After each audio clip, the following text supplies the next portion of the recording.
listening to Pop This, the podcast where three women talk about pop culture. Here are your hosts, Lisa Christiansen, Andrea Gin, and Andrea Warner.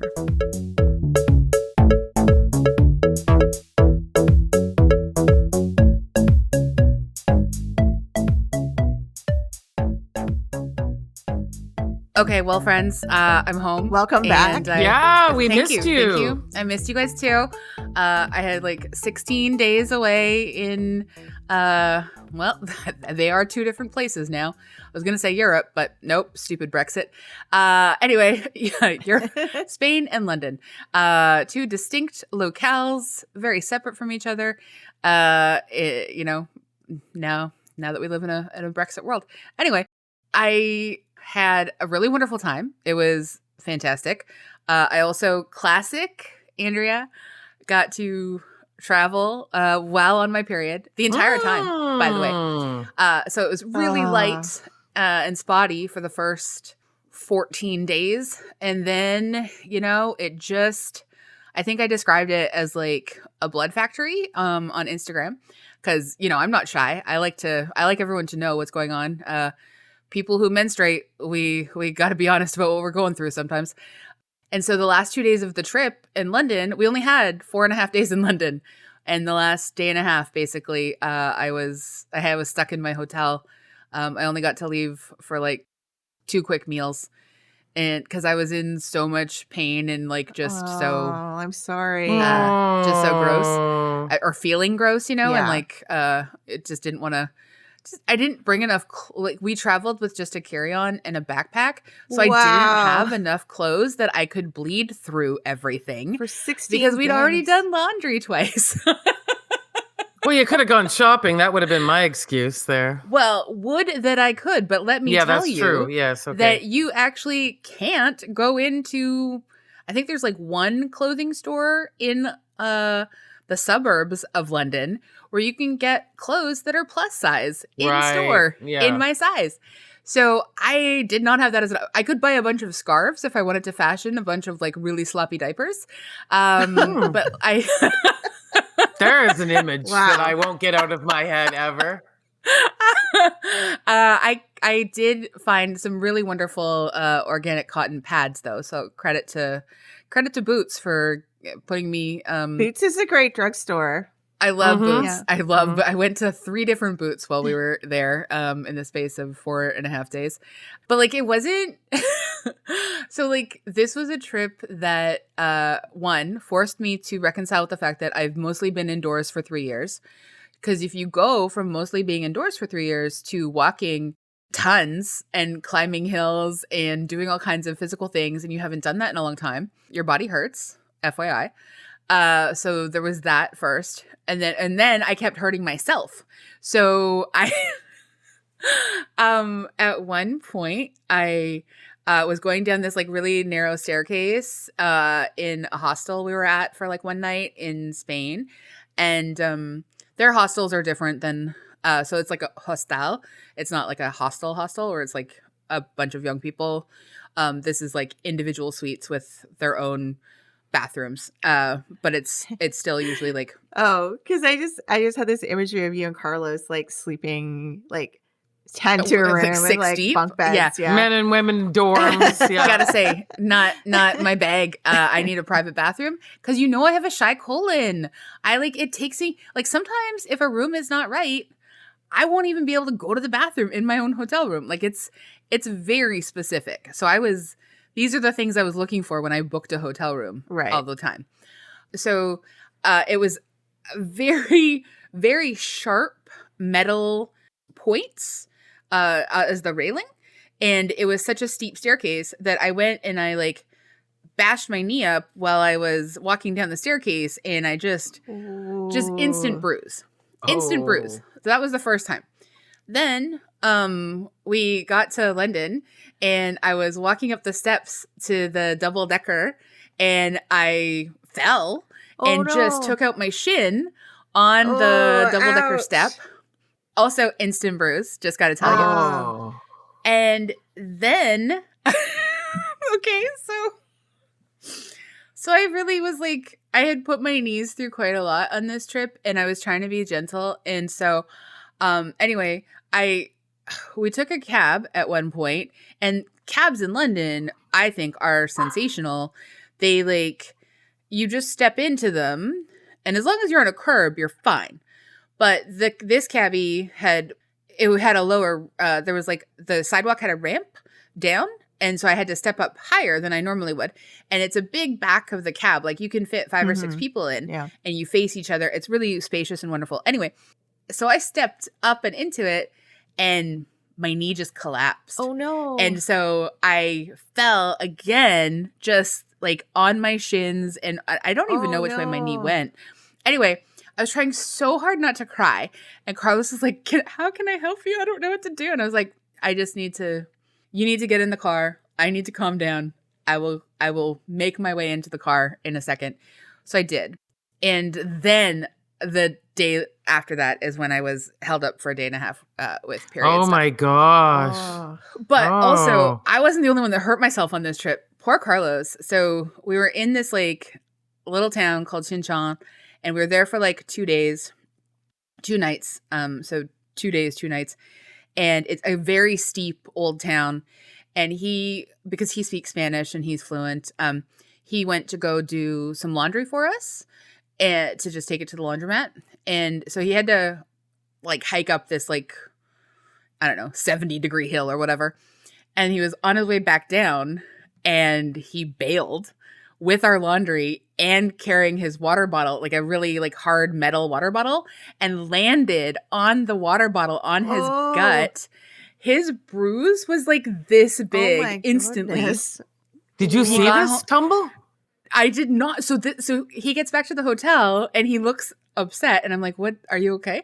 He's like, I fell. And I was like, what do you mean you fell? Anyway, he fell so hard that his Apple Watch registered his fall and said, we've noticed a fall. If you're not okay, we are going to call the ambulance. You have to confirm you're okay. Wow. And a woman who was just in her home saw him fall so hard that she ran out and was like talking to him in Spanish, like, are you okay? He was very jostled and adrenaline going for like a long time. So then we just like kept charting the size of his bruise. He's still bruised. We've been home almost a week. That happened 5 days before we left. So his bruise is still evolving to this day. I'm glad it didn't happen on my watch, though, because I probably, excuse the pun there, I didn't mean that. But I probably would have laughed, and I feel terrible. But when I see people fall, it is. I know, me too. My gosh. I laugh when I see like people I would have fall. probably laughed when you fell down the stairs of the double decker. Oh, for sure. For sure. I almost did too. Almost. How's your knee? Everything's fine. I mean, I'm still bruised. I will have those bruises for a while. But I also, God, I was like cleaning the windows in my grandma's bedroom earlier today. Earlier today. And I brought my arm up really violently and caught it on a screw. So I've also freshly bruised there. My goodness. I'm just not great with mobility. No, I think I don't have always an awareness of the sharp objects around me, and I just will find a way into them. But do you think like you had just been hiking and climbing so much that your knee just was like exhausted and gave out? Like what? Why? Oh, for sure. Yeah. I've had that it was feeling just before. The way that I was trying to, I guess, get into the cab, like I was just not supporting myself the way that I needed to. You know what I mean? Like it was an awkward. I should have just gone on all fours and climbed in like a tiny bear cub. Like, that was my mistake. And I mean, I was honestly grateful that I could still walk after it because we were on our way to the Tate Modern Museum. And when we got out of the cab, I was like, what have I done? You know? But cool fashion. I walked it off, and it ended up being okay. Yeah, I would be worried that your knee got dislocated or whatever. And for sure, I should have been more worried. But I think I was just in a little bit of shock, and I ended up not being as bad as it could have been. So I was, and then I guess the next day and a half, I was so sick. I really could only walk like 5 blocks to breakfast and lunch and then come back. So most of the rest of the time I was in the hotel for the next day and a half. Oh boy. Well, that's quite an adventure. Adventure Do and you like that? bruising. I only tell you guys the injuries and the blood sports. I don't tell you any of the other fun pieces. No, we got the Rob Delaney and the Wes Anderson, so I'm pretty excited. Oh, I didn't. Well, I only told you that. Like, I only that was off mic. The podcast. Yeah, she didn't mention it have not on the podcast. heard any of that. Oh, So I got the pleasure of texting Lisa and AG from London saying, "Oh my God, Rob Delaney just walked past me." And I know this is very exciting for Lisa because you're a huge fan. And he was speaking because like that was like the for sure how I knew it was him. Because and he's like 6'5" or something, isn't he? Well, he was also extremely tall, wearing a baseball cap, and had the like the 5 o'clock shadow. That's like it's a pretty big scruff, you know. So I knew who he was, like just looking at him. But it was helpful that he was on the phone because I'm very like orally focused or aurally focused. I hear people's voices, and that's what tells me things usually. And then also the hotel that we were at in Chinchon was where the cast and crew stayed while Wes Anderson was filming his new Asteroid City. Asteroid City, yeah, Asteroid City movie. And there's like, I know, weird, right? But it's so interesting because it looks like all green. It looks like the desert. It all looks green screened or something. Well, I think it's a combination. And this area that we were in has a very sort of deserty, dusty feel to it. Except for like the beautiful, because it's an old monastery that we were staying in. Like this hotel, the Parador we were at is like an old monastery. And I've got a lot of pictures of it, and it's just like beautiful golden like sunsets, and it really like, because the area around it is a little bit arid, so that suits the sort of goldeny dry vibes of the film. Interesting. Well, I'm gonna go there.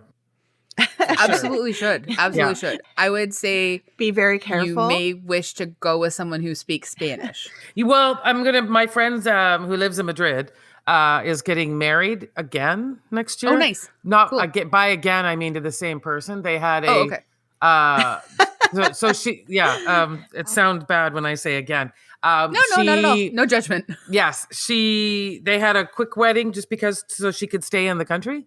Oh yeah, and they always wanted to have a big wedding with friends and family, so they're going to have that next year in May. Nice. So, I think you should definitely like make them honeymoon in Chinchon and then go with them. Yeah, and you guys can stay at this. You guys can stay at this Parador. I think that's the spirit of the honeymoon is having a third wheel.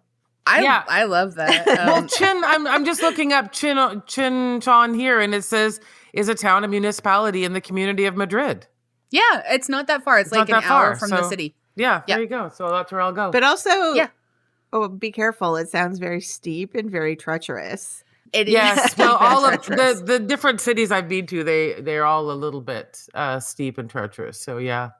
And I'll probably wipe out. I mean, apparently I can't go downstairs. That's my issue. It's not the going up.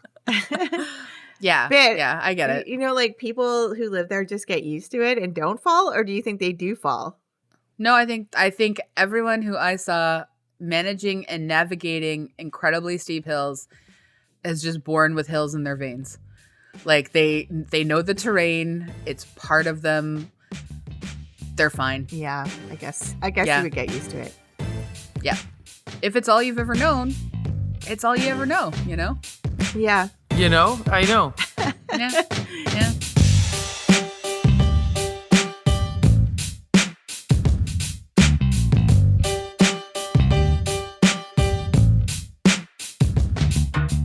Anyway, that said, there's no real good segue here, outside of the fact that I have to say, I probably would never have watched this documentary, except for the two of you both saying it's great and we should talk about it.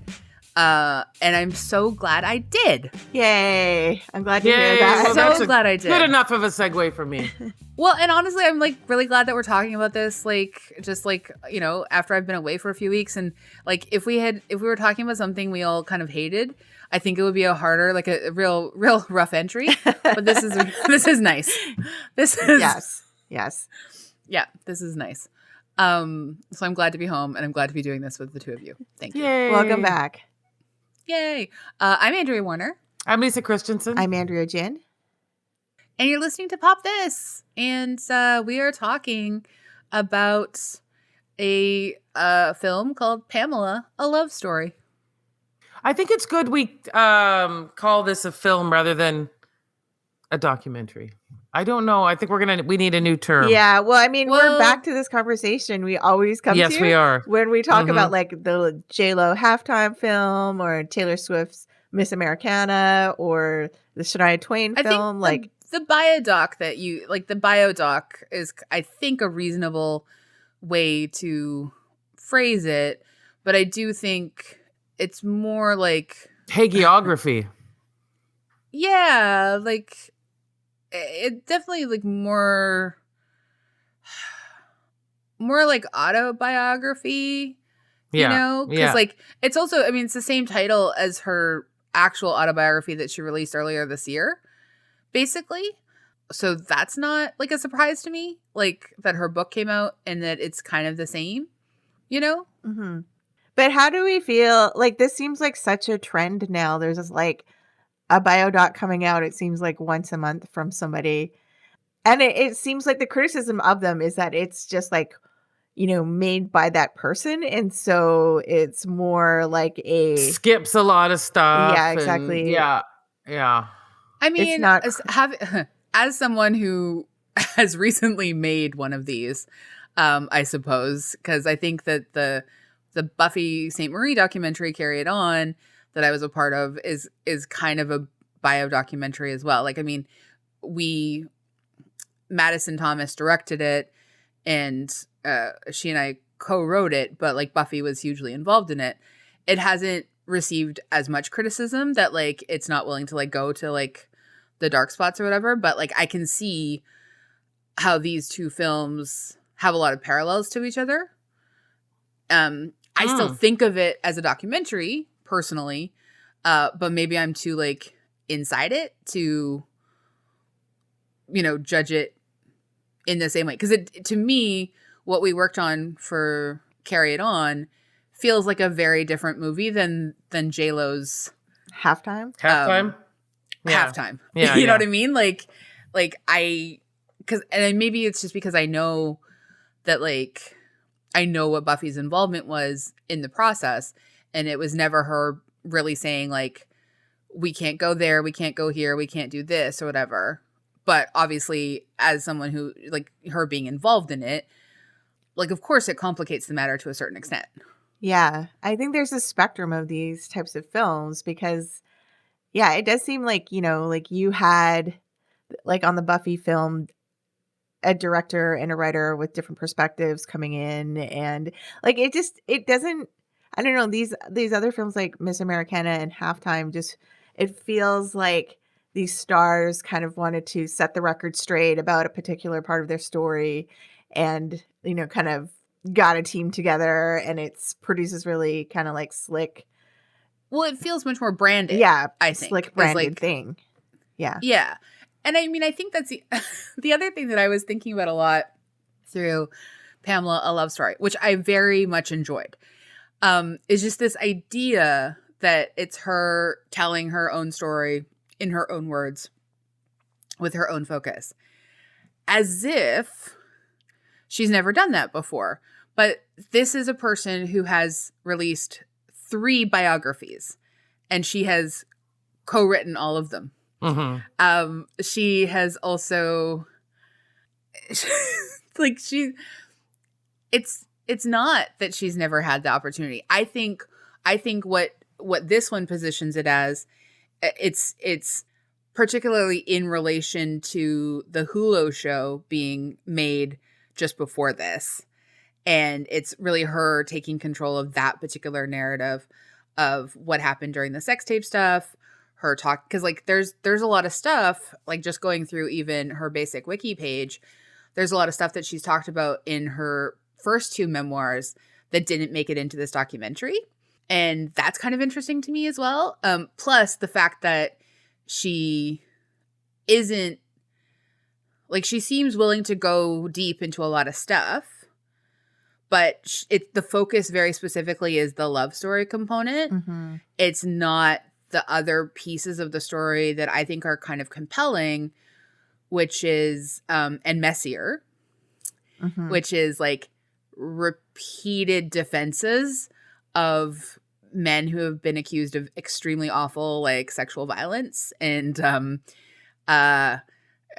sort of more complicated, anti-Inuit, anti-Indigenous things with her, like, vehement fight against the seal hunt. Like, there's a lot more messy stuff that they don't go to in this documentary. Yeah, and I get it on like, one hand, but I also don't like it. Yeah, exactly. Which is what we're talking about, right? Like, if it was done as a documentary by an independent party, they probably would talk about that stuff. Yeah, they touch on it here as if to sort of like get ahead of any criticism, but like they kind of miss the mark on it a little bit because they don't ask her actually to talk about it. Yeah. They comment on it without her, and that's like, you've got her there. Yeah. Like, why would you do that without her? Yeah, agreed. It had a pretty, I would say though, this was I guess again, that's why documentary doesn't really work for me because it has it's a very narrow story focus on this particular one. Like, it's a love story. She wanted to show that her life is about love and that, I guess subheading What I Did for Love, that song, something around that. So, I think the other things would be more of if somebody else came along and said, I want to do a documentary about your life. Yeah. And I think that's sort of, it's an interesting, like, lens through which to make this kind of film, but like maybe then don't even touch on the other stuff. Although I guess she had to, because it always comes back to bad men she's in relationships with. Yeah, so somehow. Was she married 5 times? Is that right? Is it 5? I think she's married 6. But 6. Okay. Yeah, I think it's 6. Again, no judgment. No, I don't care about that at all. No. I also feel like this movie, I like the lens of a love story because to me, this movie is so much more. And I think the most successful elements of this film are like in showcasing the really beautiful love story between her and her boys. Yeah. Yeah. And the fact that, and like, her we parents. have this and her, I mean, that's again messy and complicated, but the relationship between her and her parents, and also how she sort of starts to think about maybe loving herself and like making decisions for herself. I was really happy seeing that Roxy component at the end. I know. Yeah, and she seemed so great in the role from the footage that they played. Yeah, she did. Yeah. I also, I mean, did you guys watch the trailer and see the great use of the Cardigans? Yes. The song. Like that song. Oh my God. It's so good. So to have that in the trailer and then have them finish with Roxy's big solo number sung by Pamela in, contrast to like these sort of moving revelations. Oh God. That was honestly great work. Great work, Ryan White. But so, like it seems like Pamela Anderson has been like a pop culture figure in our lives for an extremely long time. Like, since, I don't even, since the beginning. When did she start? Like in the late. When it was on Baywatch, that would have been, I think where it was mid to mid 80s, right? Well, is that right? So it was actually 89 was when she had that breakout. Like 89, I think, is when she goes to Los Angeles for Playboy. Oh, and then I think Baywatch 92 to 97. Okay. Yeah. All right. Yeah. But so I guess like how much did you follow her career from the 90s or 2000 and 2000? Closely. Yeah. Very actually, it's spookily. Yes. Very. Anyone who's Canadian. Let's talk about this. Yeah. Look at that. I mean, it's just anyone who's Canadian, especially someone from Vancouver. I mean, we know from the island, we know from Vancouver Island is where she's really from. But anyway, it feels like your hometown hero. And of course you want to watch them. I wasn't purchasing Playboy issues to get her in there. But and I don't even think I knew she was doing that, I'll be honest. But once she started on Baywatch, then I began to watch her career and may have watched, a couple of Baywatch episodes. However, in my defense, I was a fan of David Hasselhoff from the days of Young and the Restless. So, oh wow, this is amazing! I am finding out so much information here. Yeah, I did not know that you used to be a Young and the Restless fan. Yeah, I was. I lost my first tooth in front of Young and the Restless. Well, yes, and is it just celebrating its 60th anniversary? 50th, I think, or I thought it was 60. Is it 60? I thought it was 50 or 55, but it could be 60. So, if only we had an item we could type into and find out. But so David Hasselhoff obsession. Yeah. Let's talk about that. Yeah.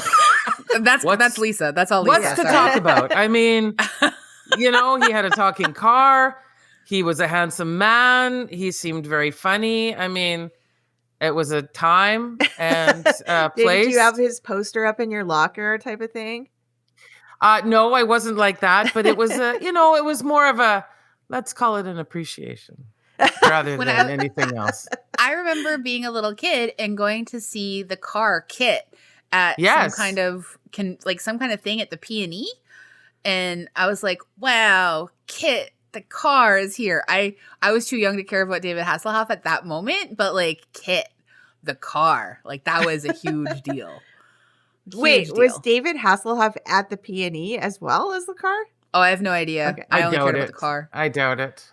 Yeah. I mean, he could have been. They used to bring stars from Young and the Restless there too, remember? Yeah. Yeah. Anyway. Yeah. I have no connection to the Young and the Restless or David Hasselhoff.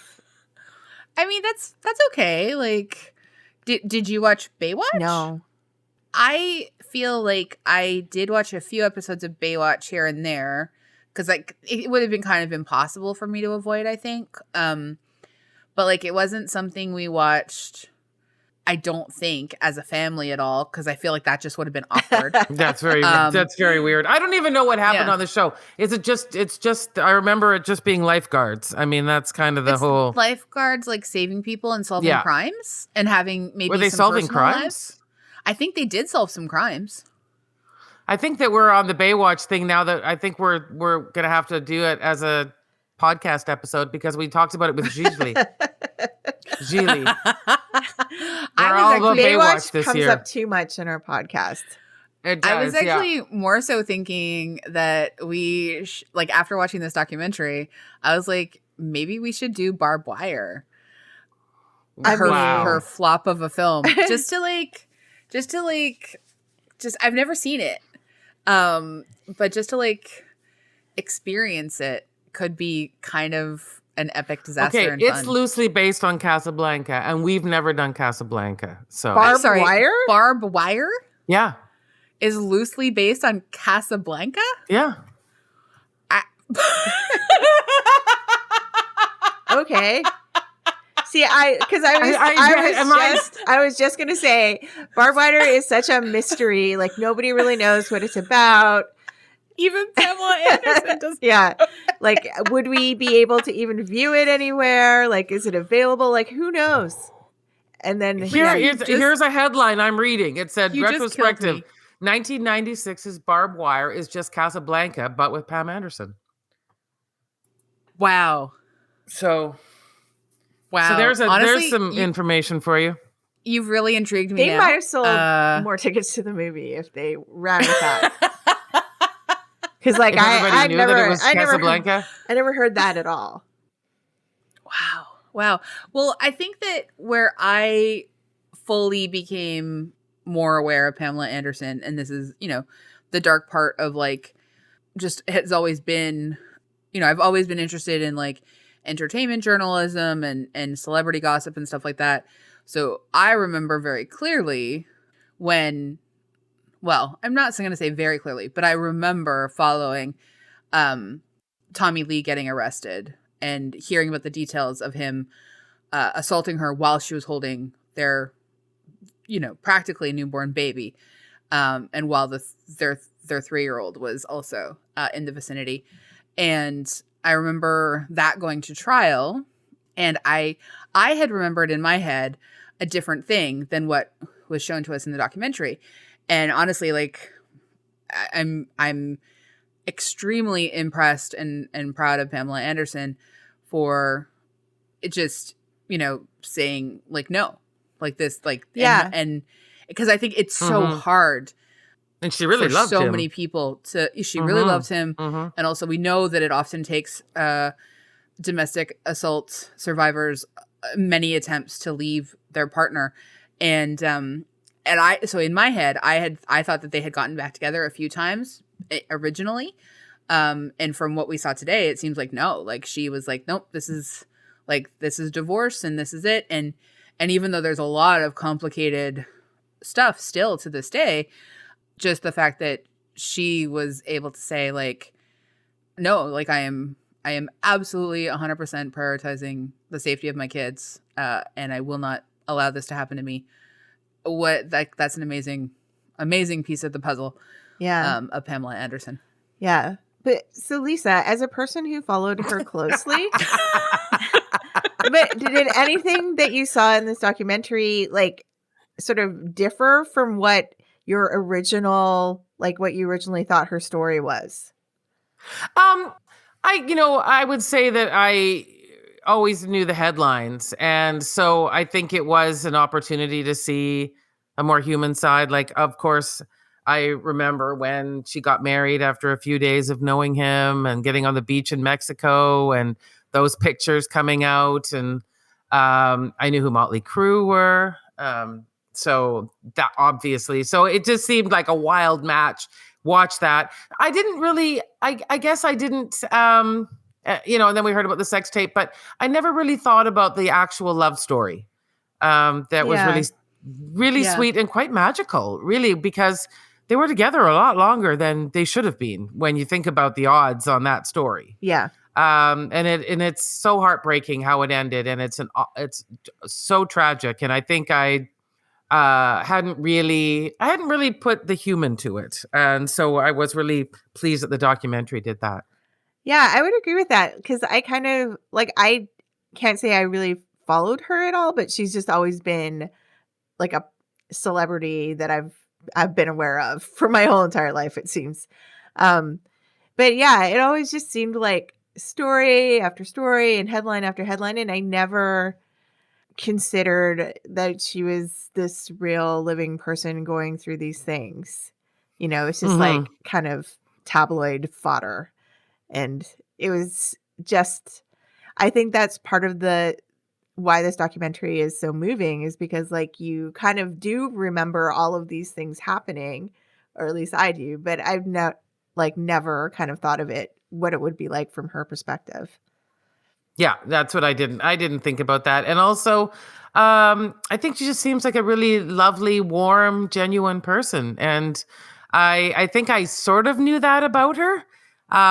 There's sort of something a bit Dolly Parton to me about her, that kind of, when, she says, oh, it takes a lot of money to look this cheap, those sorts of barbs at her own self. And there's just something about Pam Anderson and that gloss on the outside, but inside she just seems like a truly lovely person. Yeah, just, I think they both are, Dolly and her seem like unpretentious about, their fame and celebrity. And what they look like. Yeah.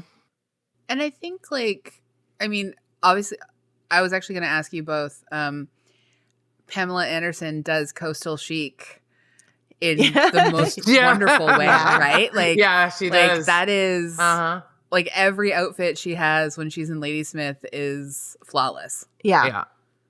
And she has a gardening and home renovation show now too. Does she? I didn't know that. Yeah, does she? I have on no HGTV. idea. Oh, cool. Good for her. Fixing up her house that she bought back on Ladysmith. I gotta say, none of the documentary brought me any closer to having any more patience for Tommy Lee. Oh boy, Yeah. good point. Yeah.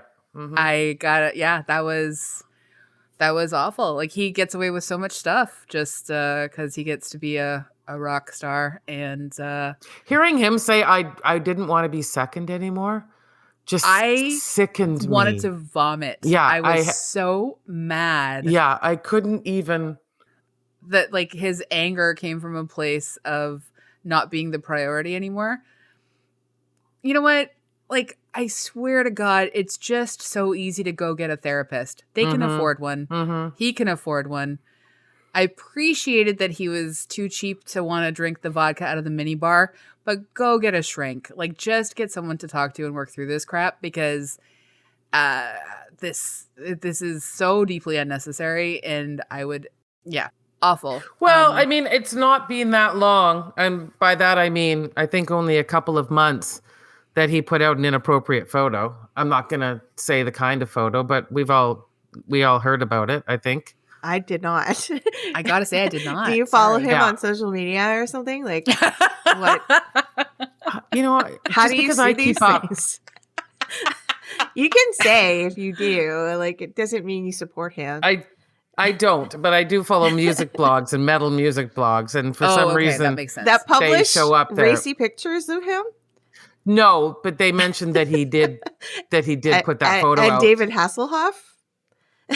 I think the most famous David Hasselhoff was that video of him drunk eating a hamburger. If anyone remembers, I do remember that. Yeah. I do remember that. Yeah. Yeah.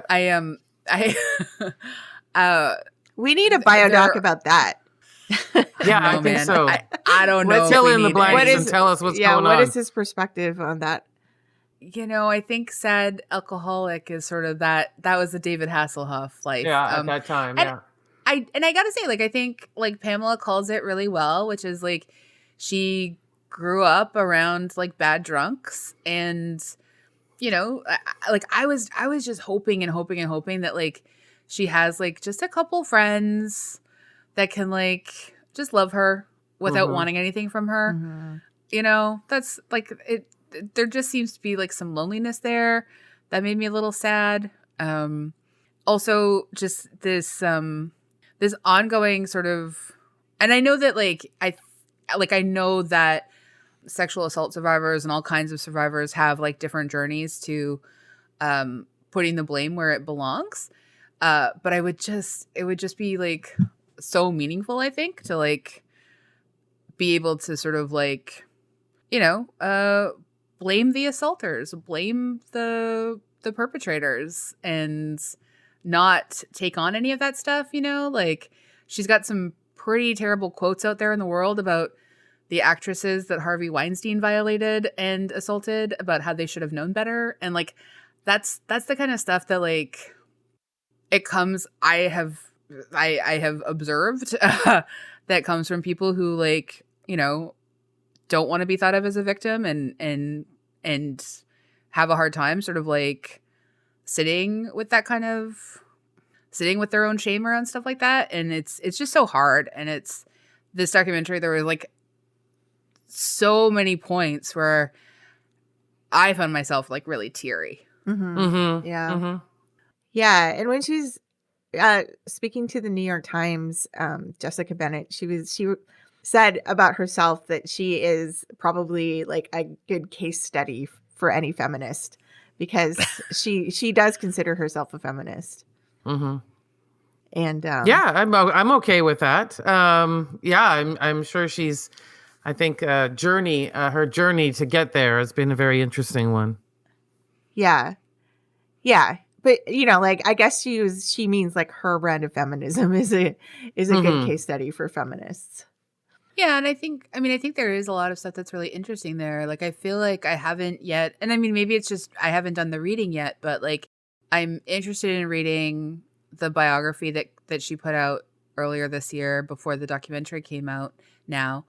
And I would be really interested to, like, see her sort of, like, in dialogue with someone, like a really powerful interviewer who could, like, sort of, you know, just engage her on some things in a really meaningful way. Because I think she's extremely clever, and, you know, watching her handle these, like, crappy talk show hosts who are just so awful to her throughout. Yeah. Like, I don't know how she didn't just like kick Jay Leno in the face like numerous times. Like, he was just like so gross to her.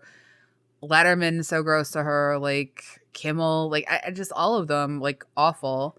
But we were all like, you know, alive for that 90s culture, which treated her as if she didn't have a brain, right? Like that she's just... Yeah, I know. She certainly wasn't alone, though, being treated that way. No, yeah, she wasn't. Like, Shania Twain, like Celine Dion. Like, I've written at length about how awful I was, sort of personally, thinking about women that I sort of like stuck into, you know, they're just like hot and they don't have anything to say, and like, you know, how deeply I bought into internalized misogyny and stuff like that. Like, yeah. So I get it. But like that was the 90s. But I just feel like we are in this period where we are now doing a lot more to sort of like reconsider women in public who had to sort of navigate that. But we're not really holding like the men accountable who participated in it, benefited from it, and are in no way interested in thinking about like what damage that they did. Like, we're asking people to like relitigate how we treated the women, and that I agree with that. That's like part and parcel of like honestly my whole reason for living. But like the majority of men in pop culture that were participating in this in like just extra vicious ways, they still have shows and jobs and Netflix deals and all kinds of massive social capital and are not asked to atone or account for anything. Yeah, I noticed that. I mean, Howard Stern's still doing interviews.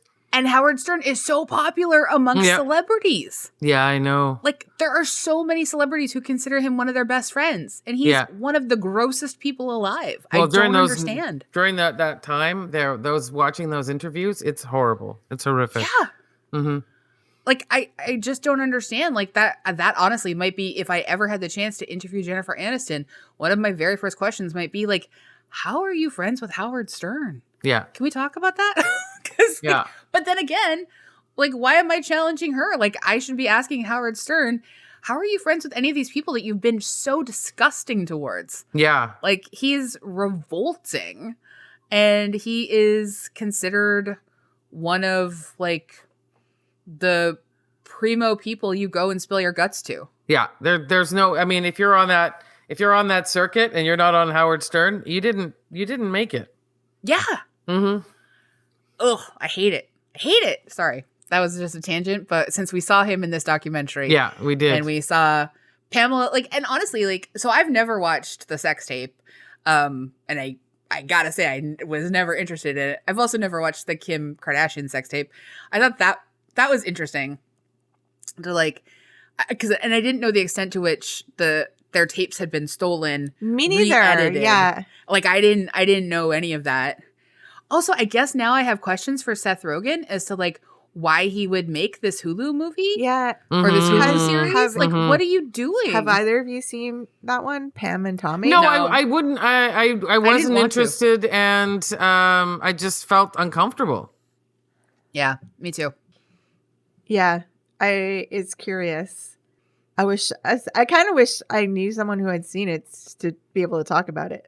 Because I don't know. I don't have a good sense of like what it's about or like what part of the story they focus on or, you know, how it was done. Like if it's satire or what. I know that the drummer that trained Sebastian Stan to look like a drummer is from Vancouver.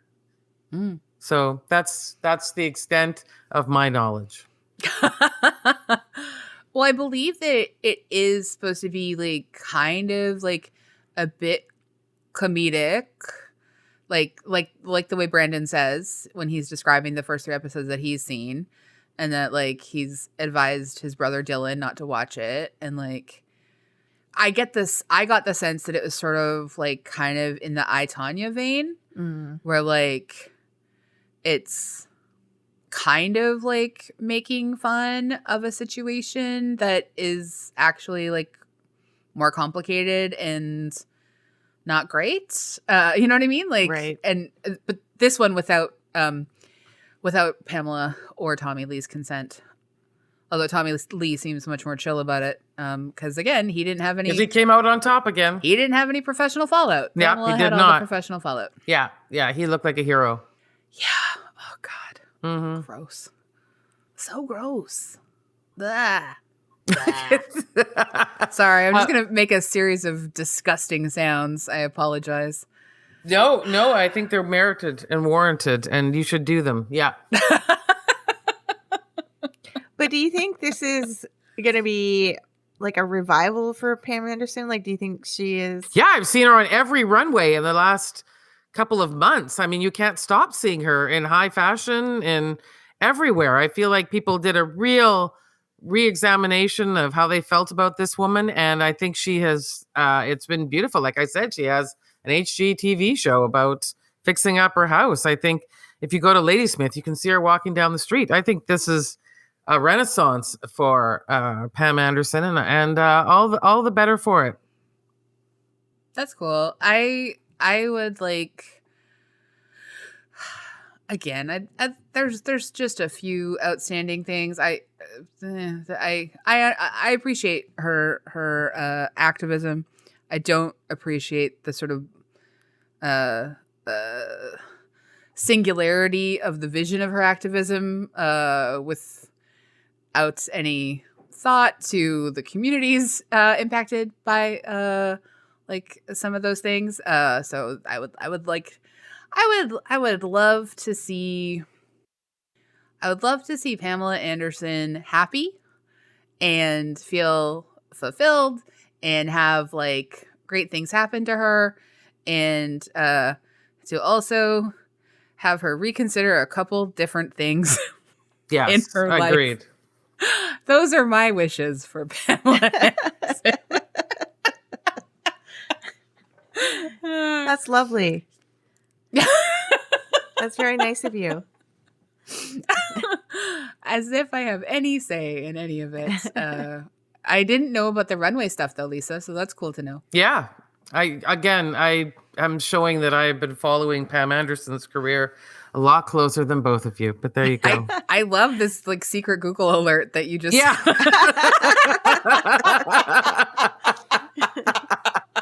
Who knows? I might travel and see her this summer, just hang out, have some tea. Who knows? I mean, Ladysmith's a nice little town. Yeah. Where is Ladysmith? On Vancouver Island. But whereabouts? It's right before Nanaimo. Okay. Oh my God. Sorry. I also just want to just say that like Kid Rock continues to be the most disgusting. And this week he has reached new levels of disgusting by like taking some kind of giant gun in his backyard to blowing up cans of Bud Light because they dared to be in support of transgender people. Yeah. Kid Rock is vile. And did not come out very well in this documentary at all. No, I love the fact that her kid wouldn't even hold his hand because he was like, no, I don't like you. Yeah, no kidding. Those kids, boy. I would watch the hell out of a show of just Pamela and her boys and like just living life. I think like, Brandon was in the hills. Was on the hills, yeah. Really? And Pam came on it too. Again, it's all part of the alert I receive. Wow. And yeah. But they just seem to have such a lovely relationship. Mm-hmm. Yeah. They seem like good boys. They seem like great kids. Yeah, like, I mean, they do. I guess we could find out other stuff, but they seem to extremely, like, really love their mom, value her, and everything that they said and did in the documentary was, like, pretty great. Like, they just seem like good kids. And I think this biodoc also shows the value of journaling. Because she had incredibly accurate memories of everything that happened to her. I thought it was pretty amazing that she didn't want to read them, though. I thought that was really fascinating.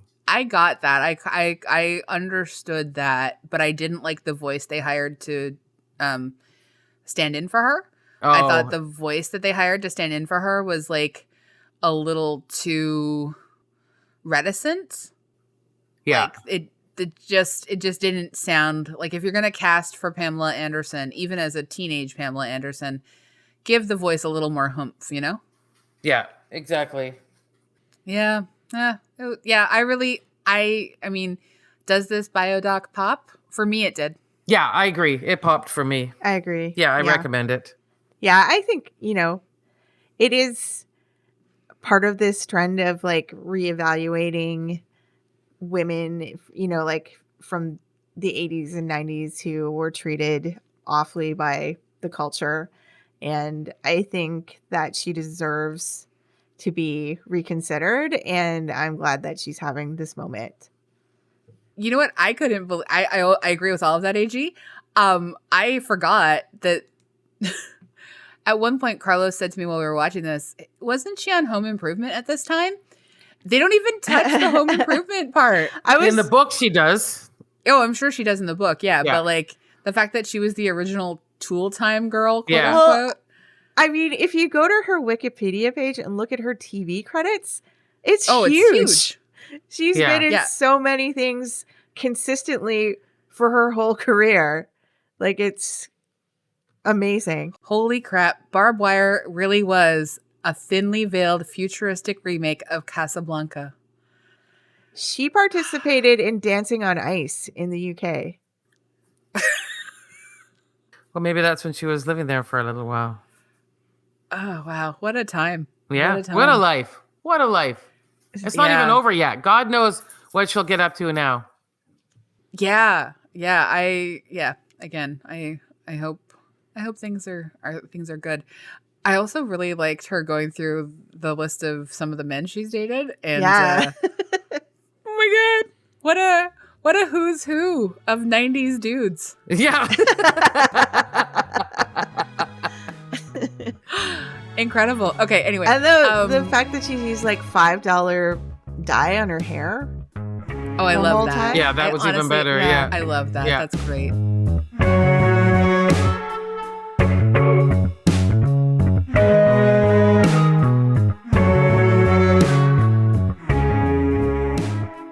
So we love to leave our episodes on other things we recommend as well. Lisa, do you want to go first? Sure. So a couple of years ago, I read that book, The Power, the science fiction novel by the British author Naomi Alderman. And now the TV series is out on Amazon.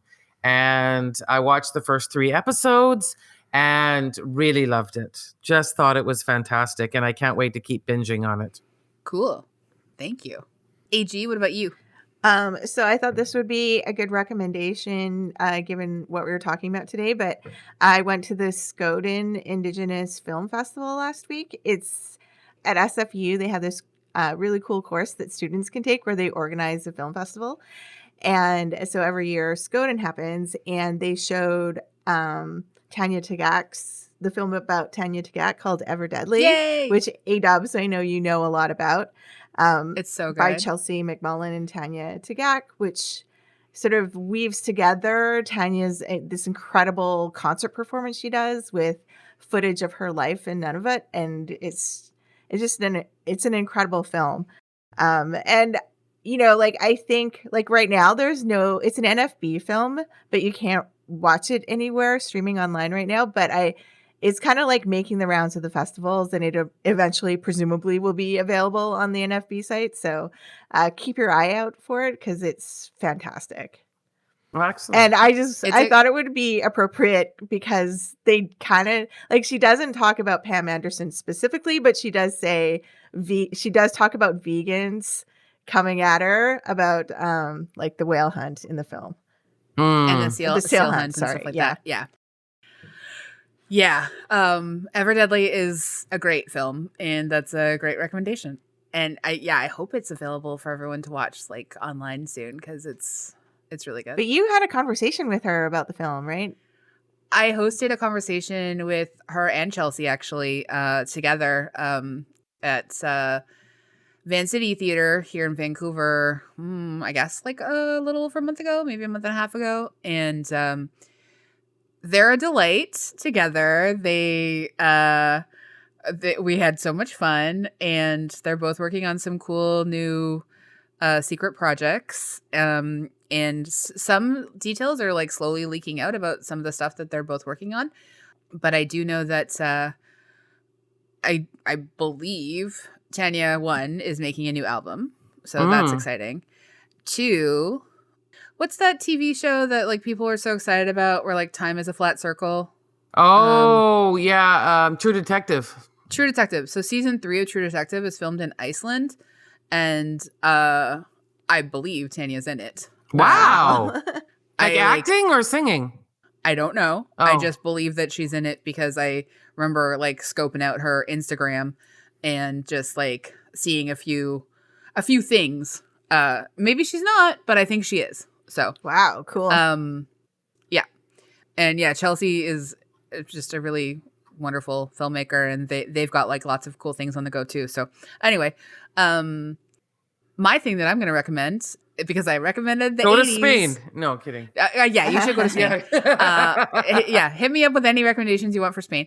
So last year I recommended You Must Remember This and the look at erotic 80s. Well, Karina's back with the look at erotic 90s, which, okay, so I don't want to so this is what I was thinking about. Well, I'm not taking credit for this, but AG, do you remember when I interviewed Karina Longworth when she was at the Vancouver Podcast Festival about You Must Remember This?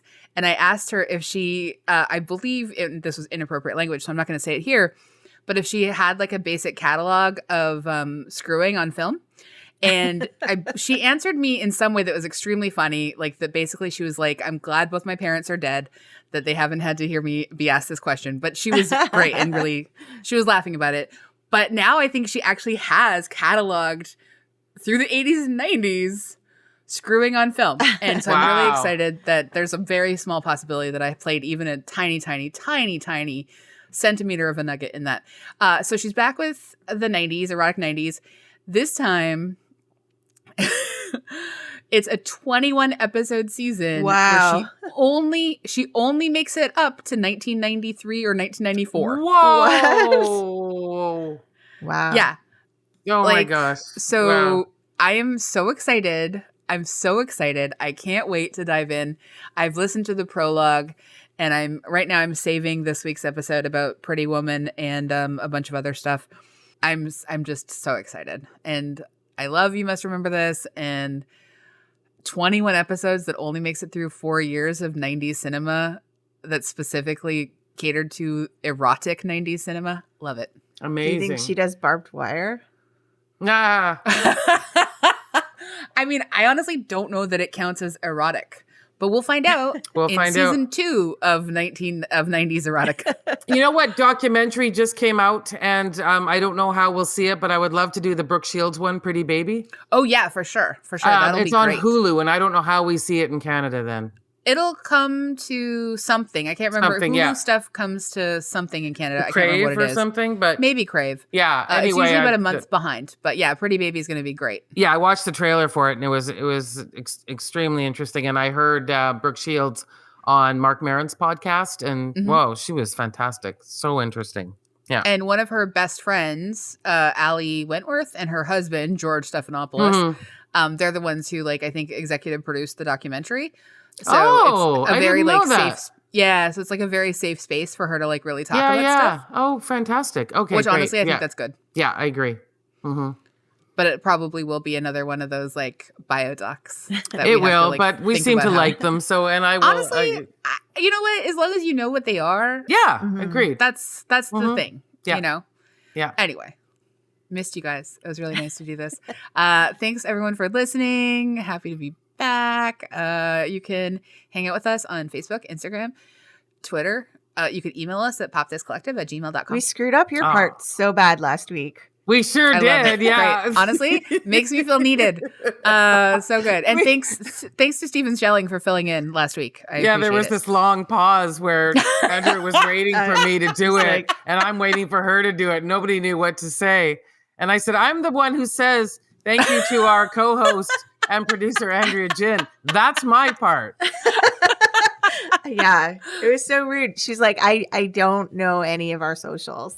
Or yeah, it's fine. I never, honestly, because I screwed up so much when building our socials that we don't have really the same handle for almost any of them. I often don't say the names, and I just expect everyone to find it on their own. You'll find us. You'll find us, or you won't. It's fine. You found us right now, so we're here. We're here. Yeah, you're here. That's all we can celebrate. Social media is over. Yeah, exactly. Yeah, it's true. All right. Thanks for listening. Thanks so much. Thank you.